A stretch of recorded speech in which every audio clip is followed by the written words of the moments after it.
भारत के सभी राज्यों की खबर SNS न्यूज चैनल पर, खबर जो आपको रखे सबसे आगे। नमस्कार, आप देख रहे हैं SNS टीवी और मैं हूं जुगल किशोर। आइए देखते हैं हमारे संवाददाता आशीष सिंह की ये रिपोर्ट। नमस्कार, खबर SNS न्यूज चैनल में एक बार फिर से आपका स्वागत है। देखिए, इस समय हम मौजूद है जनपद वाराणसी के बाबतपुर एरिया में। इस समय हम मौजूद है, जैसा कि मामला उभर कर सामने आया है ज़मीन का। क्योंकि जो भूमाफिया होते हैं, ज़मीन किस तरीके से, ज़मीन किसकी होती है, सट्टा किसके नाम से होता है, फिर वही जो है ज़मीन किसी दूसरे को घुमा फुरा के औने पौने दामों में जो है वो अपने तरीके से जो है उस ज़मीन को बेचते हैं।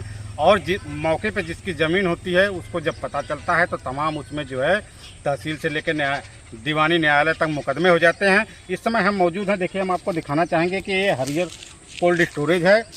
यह कोल्ड स्टोरेज पड़ता है आपका जो है बाबतपुर राष्ट्रीय राजमार्ग, यहाँ से 300 मीटर दूर है। और यहाँ पे देखा जाए तो यह जो ज़मीन है उसकी कीमत लगातार अगर देखा जाए तो ज़मीन की कीमत यहाँ पे जो है आसमान छू रहा है। और जिसकी ज़मीन है वो व्यक्ति हमारे पास खड़े हुए हैं, हम उनसे जानना चाहेंगे। नाम क्या है आपका? राम रसी पटेल। तो ये बताइए कि क्या मामला रहा है आपका ज़मीन का?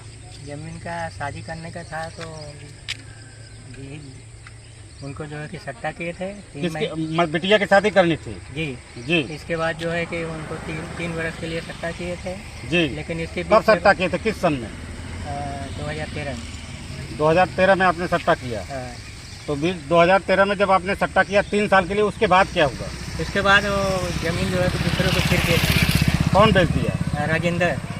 आपने सट्टा किसको किया था? राजेंद्र पटेल को सट्टा किए थे। और जो है कि यहाँ भिखारीपुर के रहने वाले हैं जी। ये भिखारीपुर के रहने वाले हैं। फिर जब आपने उनको सट्टा 3 साल के लिए किया, फिर उसके बाद क्या हुआ? क्योंकि इसके बाद हमको बुलाए कि जो है कि आओ हम पैसा दे रहे हैं। इसके बाद जो है कि वो लोग 10-15 जो लोग मिल के जो है कि पैसा भी नहीं दिए। इसके बाद जो है कि पूरी ज़मीन पर जो है कि कब्जा करने की कोशिश की। इसके बाद हमने दीवानी और तहसील में जो है कि केस दायर किए हैं, आपत्ति लगाए हुए हैं। उसका केस अभी तक भी चल रहा है और इसका कोई फरियोता नहीं। वो लोग मारने की धमकी दे रहे हैं दोनों पार्टी जी। मतलब एक तरीके से आपको जो है मारने की धमकी दे रहे हैं। ज़मीन क्या आपके कब्जे में है? ज़मीन हमारे कब्जे में है।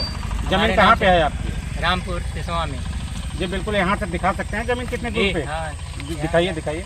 यहाँ से लगभग जो है कि 100 मीटर की दूरी पर होगा। देखिए, हम आपको कैमरे के माध्यम से दिखाना चाहते हैं कि ये जो आपका दिख रहा है टावर के जस्ट बगल में थोड़ी ही दूर पे इनकी जो है ज़मीन है, जो कि मौके पे है और मौके पे इनके कब्जे में। लेकिन भूमाफिया इस तरीके से सक्रिय हैं कि अगर कोई कमज़ोर व्यक्ति है और इसके कागज़ पत्तर भी बाकायदा इनके पास है। देखिए, खतरा खतौनी हाथ में लिए हुए हैं और ये बाकायदा जो है इनकी ज़मीन है, इनमें इनका नाम है और कहीं से भी उन लोगों का नाम नहीं है। लेकिन मामला इस तरीके का बना हुआ है कि सट्टा इन्होंने किया, फिर क्या उन्होंने सट्टा दूसरे को कर दिया?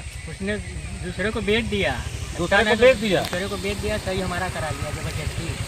अच्छा। एक पैसा भी नहीं दिया। अच्छा, बिना पैसे के वो बेच कैसे दिया? जैसे अरे बुलाया, जबरदस्ती बुलाया। सब लोग जो है कि इकट्ठे थे, बोले कि अगर सही नहीं करते हो तो तुमको मार देंगे। तो हमको जबरदस्ती हो के सही करना पड़ा। मजबूरी थी कि वहाँ अगर नहीं करते तो वो लोग मार देते। अच्छा, इस तरीके का आपके ऊपर दबाव बनाया गया? दबाव बना कर।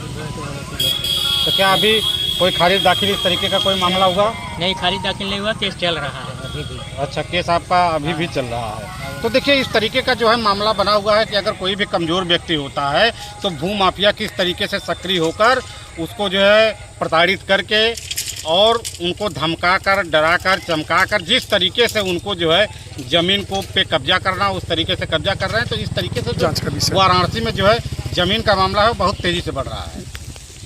तो चूँकि देखिए, यह जो है बाबतपुर के नज़दीक की ज़मीन है, चूँकि ये हाईटेक मामला है और यह जांच का विषय है। चूँकि इस पर जो है SDM और DM को इस मामले को संज्ञान में लेकर इस तरीके के जो भूमाफिया है जो लगातार जो है गरीबों को धमकाकर, चमकाकर और इस तरीके के ज़मीनों को जो है सट्टा करके फिर उसको बेच देना और किसी के ऊपर दबाव बनाते, जांच का विषय है। इस पर जो है जांच होनी चाहिए।